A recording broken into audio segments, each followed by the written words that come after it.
TPSC നമ്മള് കഴിഞ്ഞ തവണ ഭഗവത്ഗീത 3-ാം അധ്യായം കർമ്മയുഗത്തിലെ 35-ാമത്തെ ശ്ലോകത്തിലാണ് നിർത്തിയത്. അടുത്ത 36-ാമത്തെ ശ്ലോകത്തിലേക്ക് കടക്കുന്നതിന് മുമ്പ് അങ്ങയുടെ ഒരു ആമുഖത്തോടു കൂടി തുടങ്ങാം. ഏത് അധ്യായത്തിലാണ്? 3-ാം അധ്യായം കർമ്മയോഗം 35-ലാണ് നിർത്തിയത്. ഭഗവത്ഗീതയുടെ ഏറ്റവും വലിയ പ്രാധാന്യം എന്ന് പറയുന്നത് കർമ്മം ചെയ്യുക എന്നുള്ളത് തന്നെയാണ്. അതിന് യാതൊരു സെക്കൻഡ് തോട്ടും ഇല്ല എന്ന് പറയാം. ഒരു അഭിപ്രായ വ്യത്യാസവും ഇല്ലാതെ എല്ലാ മനുഷ്യന്മാരും ഒരേപോലെ കർമ്മ തുല്യരാവണം, കർമ്മത്തിൽ ഉണ്ടാവണം. ആ കർമ്മം ചെയ്യുന്നതിന് ആവശ്യമായിട്ടുള്ള അറിവുണ്ടാവണം. അറിവില്ലാത്ത സംഭവങ്ങളിൽ കർമ്മം ചെയ്തു കഴിഞ്ഞാൽ തെറ്റുവരുത്തും, അത് ഗുണം ചെയ്യില്ല. അതുകൊണ്ട് ഏറ്റവും അത്യാവശ്യമായിട്ട് വേണ്ടത് കർമ്മമാണ്. ആ കർമ്മം ചെയ്യണമെങ്കിൽ അറിവുണ്ടാവണം. അതുകൊണ്ടാണ് ജ്ഞാനം എന്ന് പറയുന്നതിന് പ്രാധാന്യം കൊടുത്തത്. രണ്ടാമത്തെ പ്രാധാന്യം കൊടുത്തിട്ടുള്ളത് ഈ കർമ്മം ചെയ്യുന്നതിന് സപ്പോർട്ടീവായിട്ട് കൊടുക്കുന്നത് ഒന്ന് അറിവാണ്. രണ്ടാമത് വേണ്ടത് എനിക്കെല്ലാ അറിവുമുണ്ട്, പക്ഷെ ഞാൻ ഡെഡിക്കേറ്റഡ് അല്ല എന്ന് വിചാരിക്കാം. എൻ്റെ കാര്യങ്ങളിൽ എനിക്ക് തോന്നുന്ന വിധത്തിലാണ് ഞാൻ ചെയ്യുക, പക്ഷെ അതിന് ആർക്കാണോ ഉപകാരം അവർക്ക് വേണ്ട തരത്തിലല്ല ഞാൻ ചെയ്യുന്നതെന്ന് വിചാരിക്കുക. അപ്പൊ ആ ഡെഡിക്കേഷൻ ഇല്ലായ്മ ഉണ്ടാവും. അപ്പൊ കർമ്മയോഗത്തില് കർമ്മം ചെയ്യുന്നവനുള്ള ഒരു മെസ്സേജ്, ആ മെസ്സേജ് എന്ന് പറയുന്നത് എങ്ങനെയാണ്, ആർക്കാണ്, എപ്പോഴാണ്, എന്തിനാണ്, എന്തിനു വേണ്ടിയാണ് ചെയ്യേണ്ടത് എന്ന് കൃത്യമായിട്ട് അറിയിക്കുന്ന ഒരു അറിവാണ് ശരിക്കും പറഞ്ഞാൽ ഭഗവത്ഗീതയില് നമ്മൾ 3-ാമത്തെ അധ്യായത്തിൽ പറയുന്നത്. അപ്പൊ ഇതുവരെ കണ്ടിട്ടുള്ളത് അതിനുള്ള കണ്ടീഷൻസ് ആണ്. ആര് ആരോട് എപ്പോ എങ്ങനെ എന്തിനു വേണ്ടി ചെയ്യുന്നു, അതിന്റെ ഗുണം എന്താണ്, ഒരു എക്സ്പീരിയൻഷ്യൽ ആയിട്ടുള്ള വ്യക്തിക്ക് എങ്ങനെയാണ് ഇത് ഉണ്ടാവുക, അതില്ലാതിരുന്നാൽ എന്തൊക്കെയാണ് പ്രശ്നങ്ങൾ ഉണ്ടാവുക, ഇത്തരം സംഭവങ്ങളൊക്കെയാണ്. അത് നമ്മുടെ തോട്ട് പ്രോസസ്സിനെ, നമ്മുടെ ചിന്തകളെ എങ്ങനെയൊക്കെ അതിനെ ഗുണം ചെയ്യാൻ സാധിക്കും, എങ്ങനെയൊക്കെ അതില്ലാതിരുന്നാൽ പ്രശ്നങ്ങൾ ഉണ്ടാവും എന്നൊക്കെ നമ്മളെ പഠിപ്പിക്കുന്ന തരത്തിലാണ് കൃത്യമായിട്ട് ഈ ഭഗവത്ഗീതയിലെ 3-ാമത്തെ അധ്യായത്തില് കർമ്മയോഗം എന്ന് പറയുന്നതിന്റെ കാരണവും തന്നെ അത് തന്നെയാണ്. നമ്മൾ പറഞ്ഞു അതിൽ കർമ്മയോഗത്തില് കുറെ ശ്രേഷ്ഠമായിട്ടുള്ള ആചാര അനുഷ്ഠാനങ്ങൾ തരത്തിൽ, ഞാൻ പറഞ്ഞു ശ്രേഷ്ഠമായിട്ടുള്ള തരത്തിൽ കാര്യങ്ങൾ ചെയ്യുമ്പോൾ അതൊരു ആൾക്കാർ ഫോളോ ചെയ്യുന്നതാണ് 20 മുതൽ 34 വരെയൊക്കെയുള്ള ശ്ലോകം എന്നാണ് എൻ്റെ ഓർമ്മ. അത് കഴിഞ്ഞിട്ട് അത് എങ്ങനെ നമുക്ക് പൂർണ്ണമായിട്ടും ഡിവോട്ടഡ് ആയിട്ട് കാമം എന്നാണ്, ആഗ്രഹത്തോടു കൂടി ചെയ്യുന്നത് തന്നെയാണ് കാമം എന്ന് പറയുന്നത്. ഭക്തൻ എന്നുള്ള നിലയിൽ ആഗ്രഹങ്ങൾ പൂർണ്ണമായിട്ടും ഉള്ളിലുണ്ടാവുന്ന സമയത്ത് ചെയ്യുന്ന കർമ്മങ്ങൾ കാമത്തോടു കൂടി ചെയ്യുന്നതാണ്.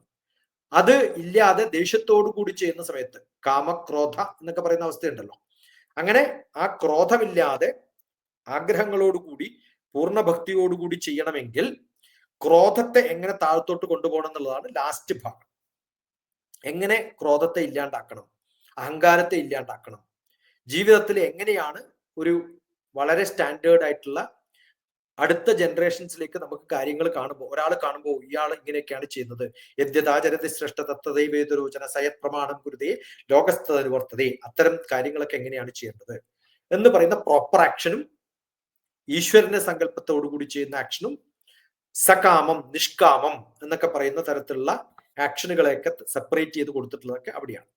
അതിൽ പഞ്ചമഹായോഗങ്ങളും ഒക്കെ നമുക്ക് അതിനകത്ത് പെടുത്താൻ വേണമെങ്കിൽ പഞ്ചമഹായജ്ഞങ്ങൾ ഉൾപ്പെടുത്താം. ദേവയജ്ഞം, പിതൃയജ്ഞം, ഋഷിയജ്ഞം, അതുപോലെ മനുഷ്യയജ്ഞം, ഭൂതയജ്ഞം, ഇതൊക്കെ അതിന്റെ ഭാഗങ്ങളായിട്ട് വേണമെങ്കിൽ നമുക്ക് പറയാവുന്നതേ ഉള്ളൂ. അത് അങ്ങനെ തന്നെയാണോ ഭഗവത്ഗീത പറഞ്ഞതെന്ന് ചോദിച്ചാൽ അതിന്റെ ഉള്ളിലൂടെയൊക്കെ നമ്മൾ വായിച്ച് മനസ്സിലാക്കി കടന്നു പോകുമ്പോൾ അത് 3 ആവർത്തി 4 ആവർത്തിയൊക്കെ വായിക്കുന്ന സമയത്ത് നമ്മുടെ സങ്കല്പങ്ങൾ അനുസരിച്ച് ഇതിനെയൊക്കെ നമുക്ക് കണ്ടെത്താൻ സാധിക്കും. വളരെ രസകരമായിട്ട് കണ്ടെത്താൻ സാധിക്കുന്നതാണ്. അതുകൊണ്ട് ഓരോ മനുഷ്യന്റെയും കർമ്മങ്ങള്, യജ്ഞകർമ്മങ്ങള്, ധർമ്മകർമ്മങ്ങള്, ശ്രേഷ്ഠമായ കർമ്മങ്ങള്, ശ്രേഷ്ഠമല്ലാത്ത കർമ്മങ്ങള്, അത് എവിടെയൊക്കെ എങ്ങനെ ഇൻഫ്ലുവൻസ് ചെയ്യും, അതൊക്കെയാണ് വ്യത്യസ്തമായ ഓരോ വരികളിലൂടെയും നമ്മൾ ഇതുവരെ കണ്ടതും.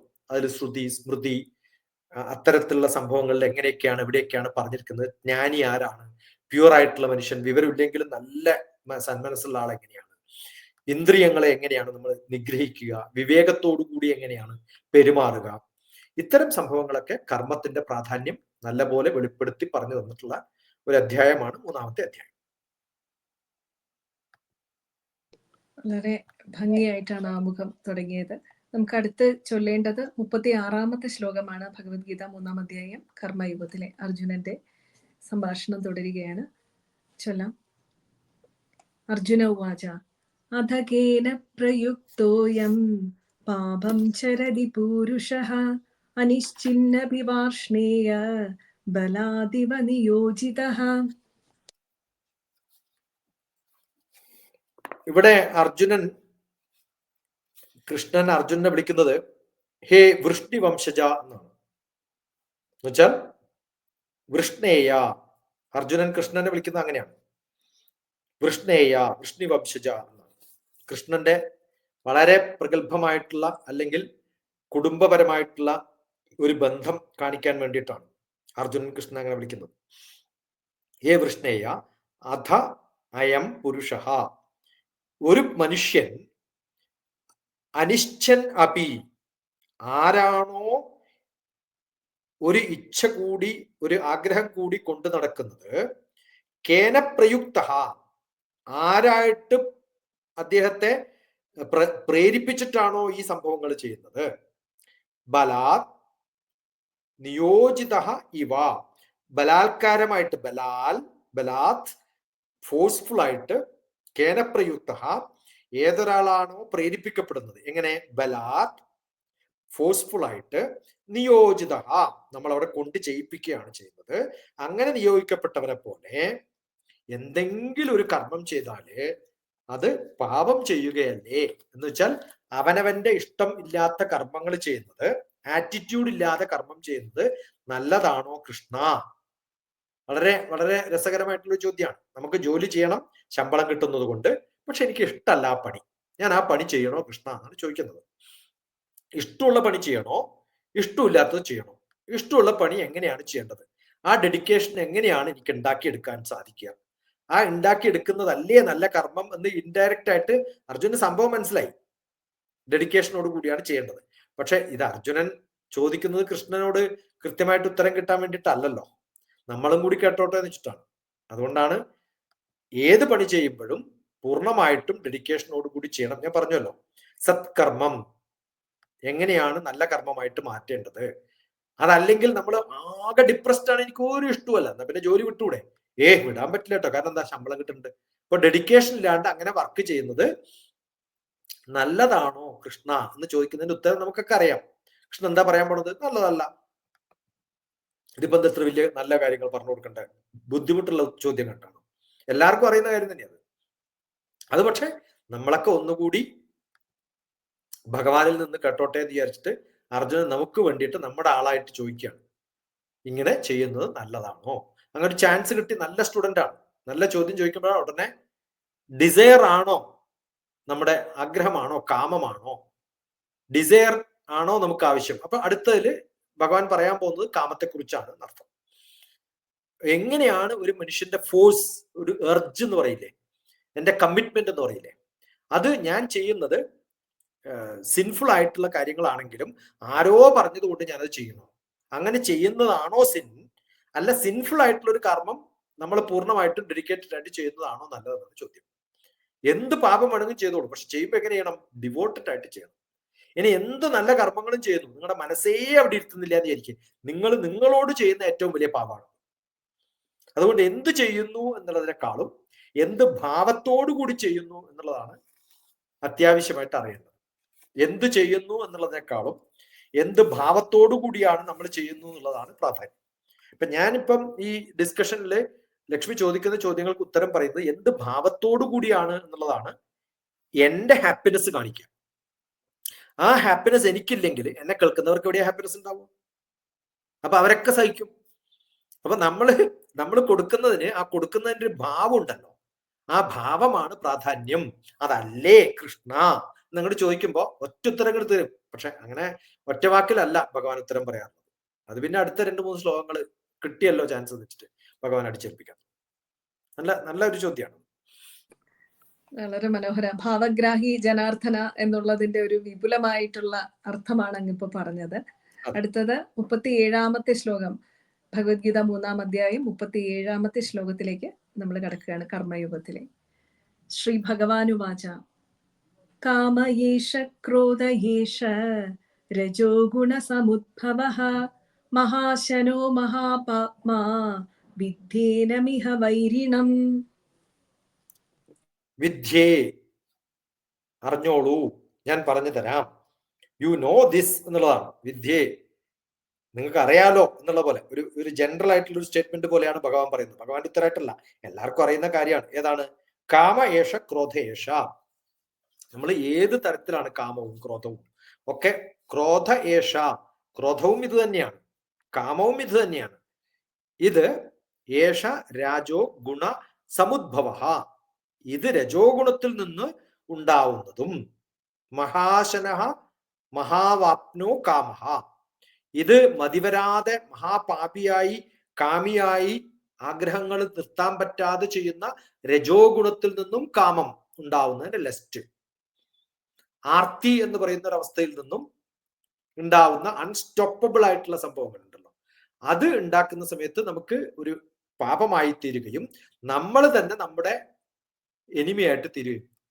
അതാണ് വൈരിണം. എന്താവും? മഹാവാപ്പാത്മാ, ഏറ്റവും വലിയ പാപിയായി മാറും. എവിടുന്നുണ്ടാവും? സമുദ്ഭവ, തുടക്കത്തിൽ തന്നെ രജോ ഗുണ ആണെങ്കിൽ ഇത്തരം കർമ്മങ്ങൾ ചെയ്യുന്ന സമയത്ത് നമ്മൾ വൈരിണം, പാപങ്ങൾ ചെയ്ത് നമ്മൾ തന്നെ നമ്മുടെ എനിമിയായി തീരുന്ന അവസ്ഥയിലേക്ക് മാറുകയാണ് ചെയ്യുക എന്നാണ് പറയുന്നത്.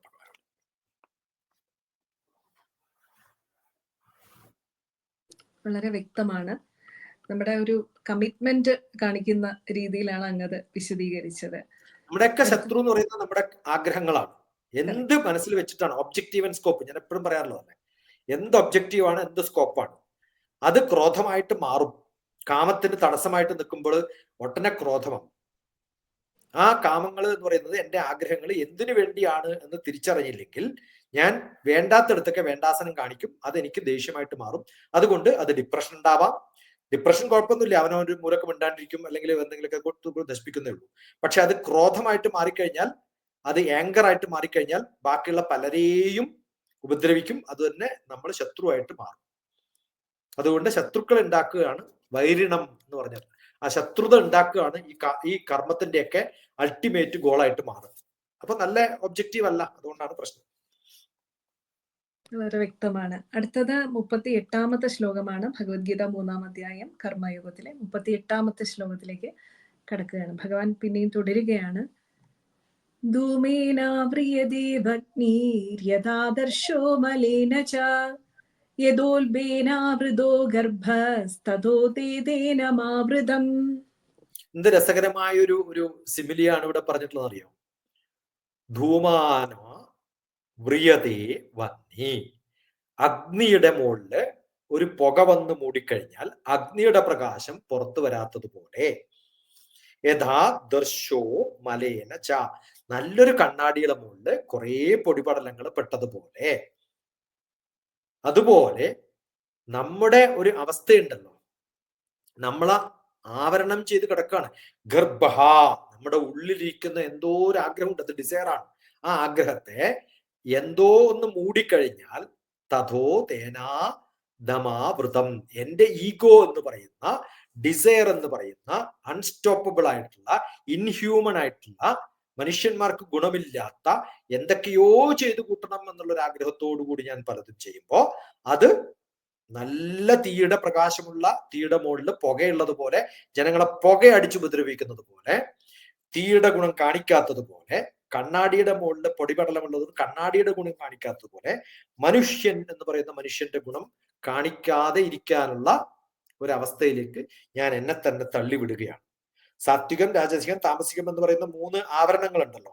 ആ ആവരണങ്ങളിൽ ഏതാണോ ഞാൻ മൂടുപടമായി ഉപയോഗിക്കുന്നത് അതിനനുസരിച്ചിട്ടാണ് എൻ്റെ പ്രഭ പുറത്തേക്ക് പോകാതിരിക്കുകയോ പുറത്തു പോവുകയോ ആരുടെ മുമ്പിലാണ് എന്താണ് കാണിക്കേണ്ടതെന്ന് അറിയാത്ത അവസ്ഥയിലൊക്കെ ഞാൻ പോകുന്നത്.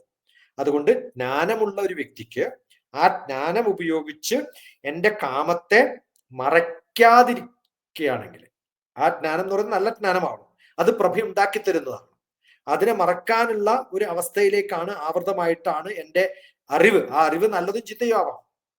തെറ്റായ അറിവുകളെ എൻ്റെ ഈഗോയുടെ കൂടെ കൊണ്ടു നടക്കുകയാണെങ്കിൽ അത് മൂടപ്പെടുന്ന സമയത്ത് പുറത്തൊക്കെ പുകയടിച്ചു പോരും, എൻ്റെ ശരിയായ ഗുണം കാണാതെ പോകും. അതുകൊണ്ട് ആ അവസ്ഥയിലേക്ക് പോകരുതേ. നമ്മുടെ ഡിസയർ ഇൻവേഡ്സ് അവർ ഹ്യൂമൻ നേച്ചർ എന്ന് പറയാറുണ്ട്. ആ അവസ്ഥയിലേക്ക് നമ്മൾ പോവാതിരിക്കണം എന്നാണ് ഭഗവാൻ അതിന് ഇൻഡയറക്റ്റ് ആയിട്ട് ആൻസർ ഓരോന്നിനും പറഞ്ഞു കൊടുക്കുകയാണ്.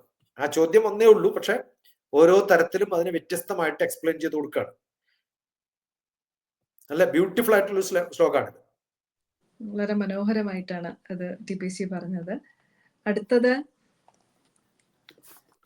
ശ്ലോകം 39 കർമ്മയോഗത്തിലെ ഭഗവത്ഗീത 3-ാം അധ്യായം കർമ്മയോഗത്തിലെ ശ്ലോകം 39 കടക്കുന്നത്. ഭഗവാൻ വീണ്ടും തുടരുകയാണ്. ആവൃതം ജ്ഞാനമേതേന ജ്ഞാനിനോ നിത്യവൈരിണ കാമരൂപേണ കൗന്ദേയ ദുഷ്പൂരേണാനലേന ച.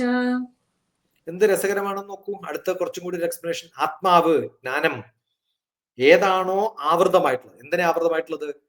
ജ്ഞാനം എന്ന് പറയുന്നത് എന്തിനാ ജ്ഞാനം ആവൃതമാക്കിയിട്ടുള്ളത്? എന്റെ ആത്മാവിനെ. ആ ആത്മാവിനെ ജ്ഞാനത്തിന്റെ കൂടെ ചേരുമ്പോ, അതാണ് ഉദ്ധരേതാത്മനാത്മാനം എന്നൊക്കെ പറയുന്ന ഭാഗം. അങ്ങനെ ജോയിൻ ചെയ്തിട്ടുള്ള ഒരു അവസ്ഥയില് ജ്ഞാനിനോ നിത്യവൈരിണ, അതില്ലാത്തൊരാള്, ഞാൻ ഉദ്ദേശിക്കുന്ന തരത്തിലല്ല ഈ നോളജ് നമ്മൾ കവർ ചെയ്തിട്ടുള്ളത് എങ്കിൽ എന്താവും? സ്ഥിരമായിട്ട് വൈരണം. കാമരൂപേണ കൗന്ദേയ, അത് ഏത് രൂപത്തിലാ പുറത്ത് പ്രകാശിക്കുക? പുക വരുന്നത് പോലെ കാമരൂപത്തിൽ പുറത്തേക്ക് വരും. നിഷ്പൂരേണ എന്താ അവസ്ഥയിലാണ് വരിക? ആ അവസ്ഥയിൽ തന്നെ മുന്നോട്ട് പോകുന്നതിന് പകരം നമ്മൾ ആ ഒരു വിവേകം അല്ലെങ്കിൽ വിജ്ഞാനം ഉപയോഗിച്ചിട്ട് പൂരണം ചെയ്തിട്ടില്ലെങ്കിൽ അത് ദുഷ്പൂരേണയാകും. എന്തുപോലെ? തെറ്റായിട്ടുള്ള കാരണങ്ങൾ ചേർത്തിട്ടാണ് അതിനെ കവർ ചെയ്യുന്നത്. തെറ്റായിട്ടുള്ള ദുഷ്കാര്യങ്ങളാണ്, നല്ല കാര്യങ്ങളല്ല. ആ കാര്യങ്ങളിലേക്ക് അതിന് ദുഷ്പൂരേണ അങ്ങനെ ചേർത്തിട്ടാണ്, കവർ ചെയ്തിട്ടാണ് കൊണ്ടുപോകുന്നതെങ്കിൽ, ബാഡ് ഡിസയർ ആണ് നമ്മളെ കൊണ്ടുപോകുന്നുണ്ടെങ്കിൽ തീർന്നു കഥ. അങ്ങനെ ആവരുത്. ആത്മജ്ഞാനത്തെ മറയ്ക്കുന്ന ഒരു കാമം നമ്മളിൽ ഉണ്ടാവരുത്. നമ്മൾ പലപ്പോഴും ചെയ്യുന്നത് ആത്മജ്ഞാനത്തെ, എല്ലാവർക്കും ആത്മജ്ഞാനം ചേർത്തിട്ടാണ് ഭഗവാൻ by birth we are all divine. പക്ഷെ നമ്മൾ ചിന്തകൾ കൊണ്ടും കർമ്മങ്ങൾ കൊണ്ടും നമ്മുടെ സത്സംഗങ്ങൾ മോശം സംഘങ്ങളായതുകൊണ്ടും നല്ല സത്സംഗങ്ങൾ ഇല്ലാത്തത് കൊണ്ടും സ്വന്തം തൃപ്തിപ്പെടാൻ പറ്റാത്ത കുറെ കാമങ്ങൾ നമ്മൾ കൂട്ടിച്ചേർത്ത് വെച്ചതുകൊണ്ട് എന്റെ ജ്ഞാനം ഇല്ലാതെ, വിവേകമില്ലാതെ, എല്ലാം തെറ്റായിട്ട് എന്റെ ആത്മജ്ഞാനത്തെ മൂടിപ്പോയത് കൊണ്ടും എന്റെ അവസ്ഥ ഇങ്ങനെയൊക്കെ ആയിട്ട് മാറാനുള്ള സാധ്യതകളുണ്ട് അർജുന. അതുകൊണ്ട് അങ്ങനെയൊന്നും പോവരുത് എന്ന് പറയാണ് ഭഗവാൻ. ഇത് തന്നെയാണ് നിമിഷം ജ്വലിതം ശ്രേയം നതു ധൂമയിതും ചിരം എന്ന് പറയുന്ന ഒരു അവസ്ഥയിലേക്ക് ആ ഡിസ്കവർ, ആ കവറൊക്കെ ഈ പുകയാണ്, അതിനെ ഡിസ്കവർ ചെയ്യണം, അതിനെ എടുത്തു മാറ്റണം. അതിനെ ഓവർകം ചെയ്യാൻ എന്തൊക്കെയാണ് പ്രശ്നങ്ങൾ ഉണ്ടാവുക, ഇതൊക്കെയാണ് നടക്കുന്നത്. അത് പ്രശ്നങ്ങളായിട്ട് മാറുമ്പോൾ അതിനെ എങ്ങനെ ഓവർകം ചെയ്യാം എന്നുള്ളതാണ് അടുത്ത ശ്ലോകം. അപ്പൊ ഇത് സ്റ്റാറ്റസ് പറയാണ്. ഈ സ്റ്റാറ്റസ് ഉള്ള ആള് കുറച്ചും കൂടി കെയർഫുൾ ആയിട്ട് അടുത്ത ശ്ലോകങ്ങൾ, എത്ര 43 ശ്ലോകം അല്ലേ ഇതിനകത്ത്? അതെ, അടുത്ത 3 ശ്ലോകങ്ങളില് 4 ശ്ലോകങ്ങൾ ഇത് കൃത്യമായിട്ട് എങ്ങനെ ഇതിനെ തരണം ചെയ്യാം, ഇതിൽ നിന്ന് എങ്ങനെ നിങ്ങൾക്ക് രക്ഷപ്പെടാം. സ്റ്റാറ്റസ് പറഞ്ഞു. ഇതാണ് ബ്ലോക്ക്, ഇതാണ് ട്രാഫിക് ബ്ലോക്ക് ഉള്ളത്. ആ ട്രാഫിക് ബ്ലോക്കിൽ നിന്ന് പുറത്ത് കടക്കാനുള്ള വഴികളാണ് അടുത്ത 4 ശ്ലോകങ്ങളിൽ പറയുന്നത്. വളരെ വ്യക്തമാണ്. 39-ാമത്തെ ശ്ലോകം വളരെ വ്യക്തമാക്കി തന്നു. അടുത്തത് ഭഗവത്ഗീത 3-ാം അധ്യായം കർമ്മയോഗത്തിലെ 40-ാമത്തെ ശ്ലോകത്തിലേക്കാണ് നമ്മൾ കിടക്കുന്നത്. ഭഗവാൻ തുടരുകയാണ്. ഇന്ദ്രിയാണി മനോബുദ്ധി രസ്യാധിഷ്ഠാനമുച്യതേ ഏതൈർവിമോഹയത്യീഷ ജ്ഞാനമാവൃത്യ ദേഹിനം. ദേഹിനം വിമോഹയതി, മോഹിപ്പിക്കുന്നു, ജീവനെ മോഹിപ്പിക്കുന്നു. എന്തിനെ? ജീവനെ എന്തൊക്കെയാ മോഹിപ്പിക്കുന്നത്? ഇങ്ങനെ പല കാര്യങ്ങൾ. ഇന്ദ്രിയാണി മനോബുദ്ധി, ഇന്ദ്രിയങ്ങള് നമ്മളെ മോഹിപ്പിക്കും, മനസ്സ് മോഹിപ്പിക്കും, ബുദ്ധി മോഹിപ്പിക്കും. എന്നിട്ട് എന്ത് ചെയ്യണം? അസ്യ അധിഷ്ഠാനം ഉച്ചതേ, ആ ഇരിപ്പിടങ്ങൾ ഇരിക്കുന്ന ഉച്ചതേ എവിടെയാണോ അതൊക്കെ നമ്മുടെ കാമത്തിൽ അധിഷ്ഠിതമായിട്ട് എവിടെയൊക്കെയാണോ ഇരിക്കുന്നു എന്ന് നമ്മൾ അറിയപ്പെടുന്നത്. ഏഷ ഏതൈ, അത് ഈ കാമത്തെ, ഏതൈ എന്ന് പറഞ്ഞാൽ ഈ കാമത്തെ, ഈ പറഞ്ഞിട്ടുള്ള സംഭവങ്ങളൊക്കെ, ഈ ആഗ്രഹങ്ങളെയൊക്കെ ജ്ഞാനം ആവൃത്യ, ജ്ഞാനത്തെ മറിച്ചിട്ട് ഉണ്ടാക്കുന്നതാണ് എന്ന് മനസ്സിലാക്കുക. അപ്പൊ അത് ചെയ്യേണ്ടത് ഇതിനെയൊക്കെ ഒഴിവാക്കിയാൽ ജ്ഞാനം മുമ്പിലേക്ക് കൊണ്ടുവരാൻ പറ്റും. ആത്മാവ് എന്ന് പറയുന്ന ഒരു കോഴ്സ് ഉണ്ടല്ലോ, നമ്മുടെ ഉള്ളിലിരിക്കുന്ന ആ ഒരു ആത്മാവിനെ, സെൻസ് എന്ന് പറയുന്ന, ബുദ്ധി എന്ന് പറയുന്ന, മനസ്സ് എന്ന് പറയുന്ന 5 ഇന്ദ്രിയങ്ങളും അതിനെ നിയന്ത്രിക്കുന്ന മനസ്സും അതിന്റെ ബുദ്ധിയും, ഇതൊക്കെയാണ് ഇതിനെ കവർ ചെയ്തിരിക്കുന്നത്. അതിനെ ആ റൂട്ട് മനസ്സിലാക്കിയിട്ട്, ഏത് റൂട്ട്? മനസ്സ്, ബുദ്ധി, ഇന്ദ്രിയം, ഈ 3 കാര്യങ്ങളെയൊക്കെ കൃത്യമായിട്ട് മനസ്സിലാക്കി കഴിഞ്ഞാൽ ഇതാണ് എന്റെ ആത്മാവിനെ കവർ ചെയ്യുന്നത്. ഞാൻ ആത്മീയ പുരുഷനാവാത്തതിന് ഹിൻഡ്രൻസ് എന്ന് പറയുന്നത് എന്റെ കുറേ പ്രാക്ടിക്കലായിട്ട് ചിന്തിക്കും, കുറേ ഇമോഷണൽ ആയിട്ടുള്ള അറ്റാച്ച്മെന്റ് ഉണ്ടാവും. പിന്നെ എൻ്റെ ഇന്ദ്രിയങ്ങളൊന്നും ക്ലീൻ അല്ല. വേണ്ടാത്തടത്തേ നോക്കുള്ളൂ, വേണ്ടാത്തതേ കാണുള്ളൂ, വേണ്ടാത്തതേ കേൾക്കുള്ളൂ. എന്തിനാ ആരെങ്കിലും എന്തെങ്കിലും പറഞ്ഞോട്ടെ, ഞാൻ എന്തിനാ കേൾക്കാൻ പോകണമെന്ന് വിചാരിക്കുന്ന വിചാരം ഉണ്ടാവുകയില്ല. അതെപ്പോ വരുന്നോ അപ്പൊ ആത്മീയത വരും. അത് ഭഗവാൻ കൃഷ്ണൻ കൃത്യമായിട്ട് 40ാമത്തെ ശ്ലോകത്തിൽ എല്ലാവർക്കും പറഞ്ഞു തന്നിട്ടുണ്ട്. അപ്പൊ അത് കൃത്യമായിട്ട് പഠിക്കാം. കാണേണ്ടതേ കാണാവൂ, കേൾക്കേണ്ടതേ കേൾക്കാവൂ, വേണ്ടാത്ത കാര്യങ്ങളിലൊന്നും തലയിടരുത്. തലയിട്ട് കഴിഞ്ഞാൽ എന്താണ് അതിന് കാരണം? ആത്മാവിന് ചുറ്റും നമ്മുടെ സെൻസ്, മൈൻഡ്, ഇന്റലക്ട്, ഇതൊക്കെ these are the breeding grounds for our desires എന്നാണ്. നമ്മുടെ അനാവശ്യമായിട്ടുള്ള ആഗ്രഹങ്ങൾക്കൊക്കെ വിത്ത് പാകുന്ന, അതിന്റെ ആവശ്യങ്ങളില്ലാത്ത സംഭവങ്ങളൊക്കെ നമുക്ക് ഉണ്ടാക്കിയെടുക്കുന്ന, ജനിപ്പിക്കുന്ന ഇത്തരം 3 കാര്യങ്ങളെ കൃത്യമായിട്ട് മനസ്സിലാക്കിയാൽ ആത്മാവിന്റെ മുന്നിലേക്ക് നിന്ന് ബാക്കി എല്ലാത്തിനെയും അടിച്ചമർത്തിക്കൊള്ളും. അത് വേണം എന്നാണ് ഭഗവാൻ നമുക്ക് പറഞ്ഞു തരുന്നത്. അർജുനല്ല കേട്ടോ, നമുക്കാ പറഞ്ഞു തരുന്നത്. വളരെ വ്യക്തമാണ് 40ാമത്തെ ശ്ലോകം. അടുത്തത് ഭഗവത്ഗീത 3-ാം അധ്യായം കർമ്മയോഗത്തിലെ 41ാമത്തെ ശ്ലോകത്തിലേക്ക് കടക്കുകയാണ്. ഭഗവാൻ തുടരുകയാണ്. തസ്മാത് ത്വമിന്ദ്രിയാണ്യാദൗ നിയമ്യ ഭരതർഷഭഃ പാപ്മാനം പ്രജഹിഹ്യേനം ജ്ഞാനവിജ്ഞാനനാശനം. ജ്ഞാനവും വിജ്ഞാനവും എന്താണ്? അറിവ് എവിടെ, എങ്ങനെ, എപ്പോ, എന്തിനു വേണ്ടി, ആർക്ക് വേണ്ടി, ആരുടെ മുന്നിൽ ചെയ്യണം, ചെയ്യരുത്, അതാണ് വിജ്ഞാനം. അറിവുണ്ട്, പക്ഷെ അനാവശ്യ സ്ഥലത്തൊക്കെയാണ് ഉപയോഗിക്കുക. അപ്പൊ വിജ്ഞാനമില്ല, ജ്ഞാനം ഉണ്ടെന്നർത്ഥം. അപ്പൊ ജ്ഞാനവും വിജ്ഞാനവും കൃത്യമായിട്ട് ഉപയോഗിക്കുന്ന സ്ഥലത്ത് ഉപയോഗിച്ച്, അതെന്തുകൊണ്ടാണ്? ഇന്ദ്രിയങ്ങളെ കൺട്രോൾ ചെയ്യാൻ പറ്റാത്തതുകൊണ്ട്. കാണാതൊക്കെ കാണാൻ പോണു, വേണ്ടാത്തൊക്കെ കാണുന്നു.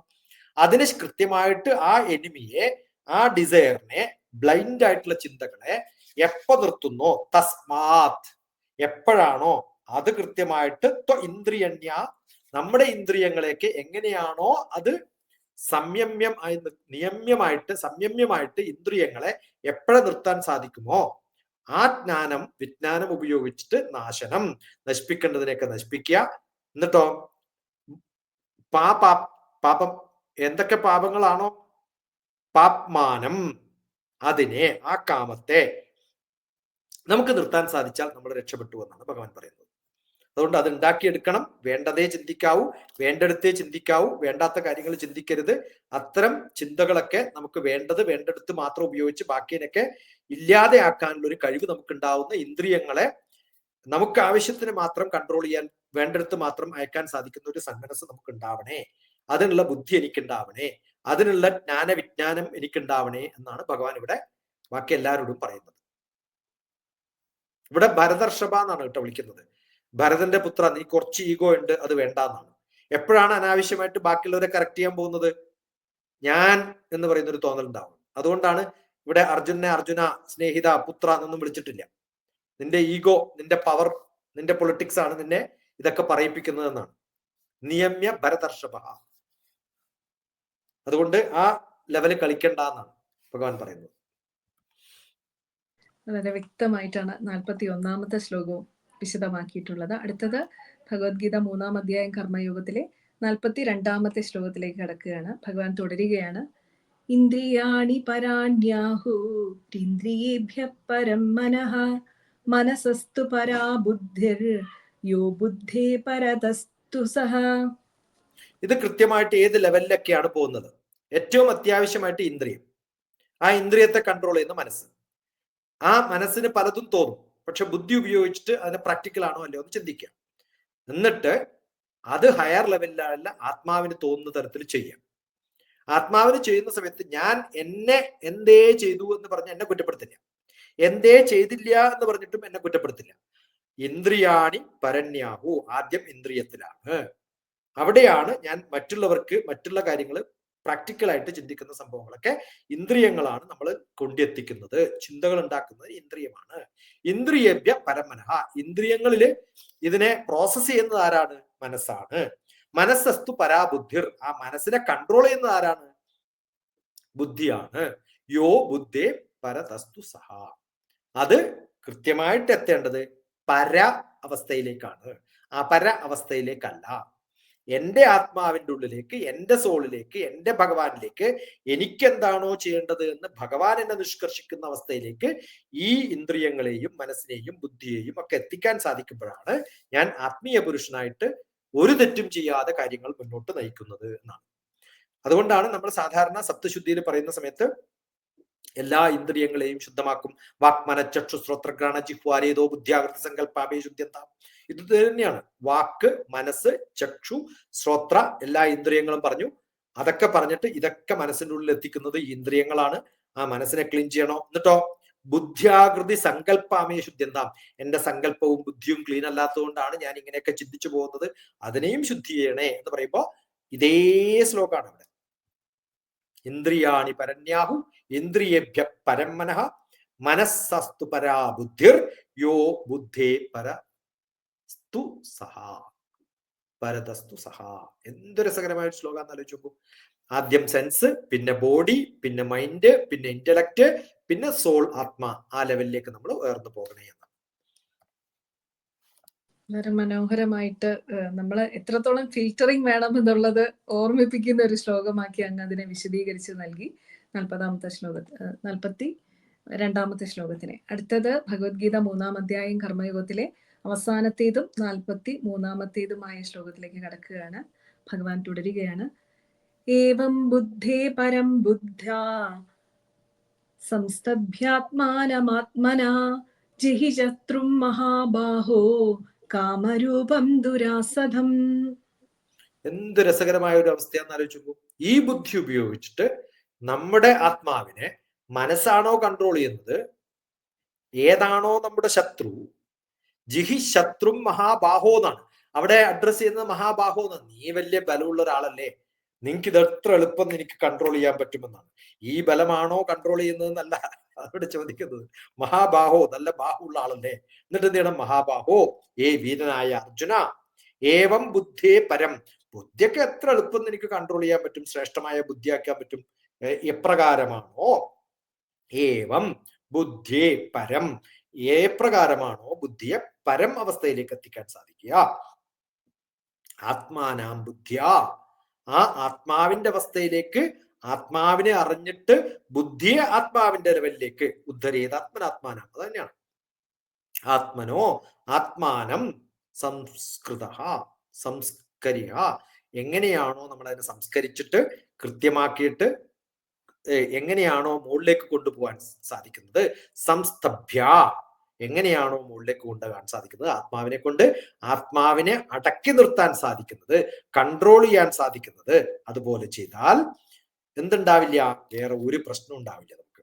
ദുരാസതം കാമരൂപം, ഒരു ദുരയും ഉണ്ടാവില്ല, ദുർജനങ്ങളുമായിട്ടുള്ള സങ്കല്പം ഉണ്ടാവില്ല, ദുർജയങ്ങൾ ഉണ്ടാവില്ല. ജയിക്കുമെന്നൊരു ധാരണയുണ്ട്, ശരിയായ ജയമല്ലത്, ദുർജയമാണ്.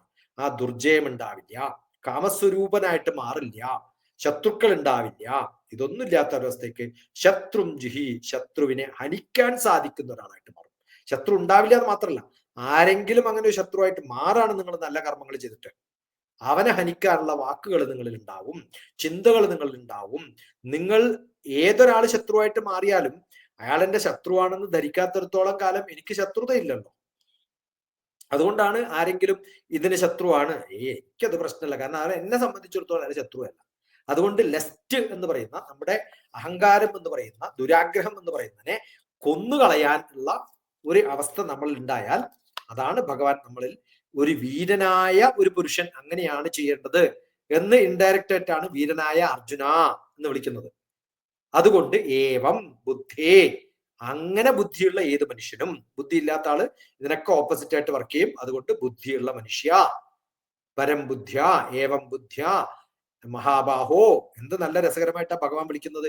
എന്റെ മോനെ, കുഞ്ഞുമോനെ, ബുദ്ധിയുള്ളവനെ, ശക്തിയുള്ളവനെ, ധൈര്യമുള്ളവനെ, നീ അങ്ങനെയൊക്കെ ചെയ്യൂലേ, എന്റെ കുട്ടനല്ലേ എന്ന് പറയുന്ന പോലെയാണ് പറയുന്നത് ഭഗവാൻ. അതാണ് ഈ കർമ്മം നന്നായിട്ട് ചെയ്യണം, അറിഞ്ഞുകൊണ്ട് ചെയ്യണം. ഒരു കർമ്മവും ബാക്കിയുള്ളവർക്ക് ഉപദ്രവം ഉണ്ടാക്കുന്നതാവരുത്. ബാക്കിയുള്ളവർ എന്തും ചെയ്തോട്ടെ, ഞാൻ എന്റെ കർമ്മം പൂർണ്ണമായി അറിഞ്ഞ് ബാക്കി ഒരു കാര്യത്തിലും ഏർപ്പെടാതെ മുന്നോട്ട് പോവുക എന്നുള്ളതാണ് എന്റെ കർമ്മം. ഇത് ശ്രീമദ് ഭഗവത്ഗീതാസു ഉപനിഷത്സു ബ്രഹ്മവിദ്യായാം യോഗശാസ്ത്രേ ശ്രീകൃഷ്ണാർജുന സംവാദേ കർമ്മയോഗോ നാമ 3യോധ്യായ മൂന്നാം അധ്യായം എടുത്തിരിക്കുകയാണ്. കർമ്മയോഗമാണ് ഏറ്റവും പ്രാധാന്യം. അതിനുള്ള അറിവാണ് രണ്ടാമത്തെ അധ്യായത്തിൽ തന്നിട്ടുള്ളത്. ഇനി അടുത്തത് ജ്ഞാനവും കർമ്മവും ചേർന്നിട്ട് അത് ഡിവോഷണൽ ആയിട്ട് എങ്ങനെ ചെയ്യണം എന്നുള്ള കർമ്മ ജ്ഞാന സന്യാസ യോഗം. എന്ത് രസകരമായിട്ടാണ് അതിന്റെ ഡെവലപ്മെന്റ് നടക്കുന്നത്. ആദ്യം ജ്ഞാനം പറഞ്ഞു, പിന്നെ കർമ്മം പറഞ്ഞു. ജ്ഞാനം കർമ്മം മാത്രം പോരാ, അത് സന്യാസ യോഗത്തിലോടുകൂടി ചെയ്യണം. എന്ന് പറഞ്ഞാൽ ഡിവോഷണൽ ആയിട്ട് എനിക്ക് വേണ്ടി അല്ല എന്നുള്ള ഭാവത്തോടു കൂടി ചെയ്യുകയാണ് അടുത്ത അധ്യായം. ശരിക്കും നാലാമത്തെ അധ്യായം തീരുമ്പോഴത്തേക്കും the base of Bhagavad Gita is over. 2, 3, 4 ഒന്നാമത്തെ അധ്യായം നമ്മുടെ ഭാഷ്യകാരൻ ശങ്കരൻ തൊടാത്തൊരു അധ്യായം. അതൊന്നും വേണ്ടേ വേണ്ടെന്നാണ് ഭാഷ്യകാരന്റെ ന്യായം. അതുകൊണ്ട് ഒന്നാമത്തെ അധ്യായം അല്ല ഭഗവത്ഗീത പഠിക്കുന്നവർ പഠിക്കുന്നത്. 2, 3, 4 പഠിച്ചു കഴിഞ്ഞാൽ ഭഗവത്ഗീതയുടെ ബേസായി. പിന്നെ അതിന്റെ മുകളിൽ കുറച്ച് ഡെവലപ്മെന്റ് ഒക്കെ ചെയ്തു മാത്രം. അതുകൊണ്ട് വളരെ നമ്മളിപ്പോ 2/3 ഭഗവത്ഗീത കഴിഞ്ഞു എന്ന് വേണമെങ്കിൽ പറയാം. കാരണം 3 അധ്യായമാണ് പ്രാധാന്യം. അതിൽ 2 അധ്യായം അധികം കുഴപ്പമൊന്നുമില്ലാണ്ട് നമുക്ക് എത്താൻ സാധിച്ചിട്ടുണ്ട്. അതുകൊണ്ട് ട്രാൻസെൻഡന്റൽ നോളജ് എന്ന് പറയുന്ന ജ്ഞാന കർമ്മ സന്യാസ യോഗം, അതാണ് ട്രാൻസെൻഡന്റൽ നോളജ്. ആ ട്രാൻസെൻഡന്റൽ നോളജിലേക്കാണ് അടുത്ത സ്റ്റെപ്പ്. ബ്യൂട്ടിഫുൾ ആയിട്ടുള്ള ഒരു അധ്യായമാണ് അതുകൂടി. 3-ാം അധ്യായം സംശയങ്ങൾ ഇല്ലാത്ത വിധം അങ്ങ് വിവരിച്ച് നൽകി. പാദ നമസ്കാരത്തോടു കൂടി ഒരുപാട് നന്ദി. അടുത്ത 4-ാം അധ്യായത്തിലേക്ക് കടക്കാൻ കാത്തിരിക്കുകയാണ് ഞങ്ങൾ. നന്ദി, നമസ്കാരം. വന്ദേ മാതരം.